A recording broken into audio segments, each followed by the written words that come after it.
وسیلہ بنانا، اس سے کیا مراد ہے؟ یعنی اللہ تعالیٰ سے دعا کے لیے وسیلہ بنانا جائز ہے۔ وسیلے کی ایک شکل ہے کہ اللہ میں واسطہ دیتا ہوں تجھے تیرے نبی اور محبوب محمد کا صلی اللہ علیہ وسلم کہ میری یہ دعا قبول فرما لے۔ یہ کوئی شرک وغیرہ نہیں ہے۔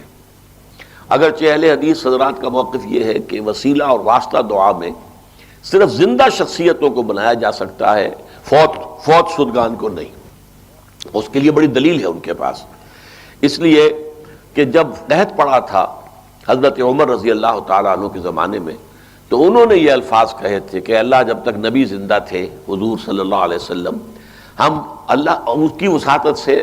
تجھ سے دعا کرتے تھے۔ اب وہ تو ہمارے اندر نہیں ہے، ہم حضور کے چچا عباس کو پیش کر رہے ہیں، ان کے وسیلے سے ہم دعا کر رہے ہیں کہ ہماری اس تکلیف کو دور فرما دیں۔ تو گویا کہ توسل جو ہے دعا میں وہ تو ثابت ہو گیا، اور اس لیے اس کو تو شرک کہنا جو ہے وہ تو پھر کوئی اگر کہتا ہے تو بہت بڑی زیادتی ہے۔ یہ البتہ کہا جا سکتا ہے کہ کسی کو وہ اچھا نہ لگے، یعنی جیسے میں نے نظر کے بارے میں کہا تھا کہ میری طبیعت اسے قبول نہیں کرتی، اللہ کے ساتھ اس طرح کی سودے بازی کیا کرنی ہے، جو نیکی آپ کر سکتے ہو آپ کیجئے، اللہ سے جو مانگنا ہے مانگیے، ان دونوں کو انٹرلنک نہ کیجئے کہ اللہ یہ کام میرا ہو جائے گا تو میں یہ 100 نفل پڑھوں گا، یا یہ ہو جائے گا تو میں اتنے غریبوں کو کھانا، یہ کام نہیں ہے، یہ درست نہیں ہے، اگرچہ جائز ہے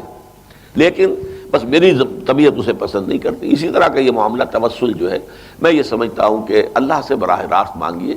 کسی بھی ہستی کا یہ مقام نہیں ہے کہ اللہ تعالیٰ سے کسی درجے میں وہ بالا تر ہو اور اس کے حوالے سے کوئی بات کی جائے تو وہ ٹال نہ سکے، معاذ اللہ۔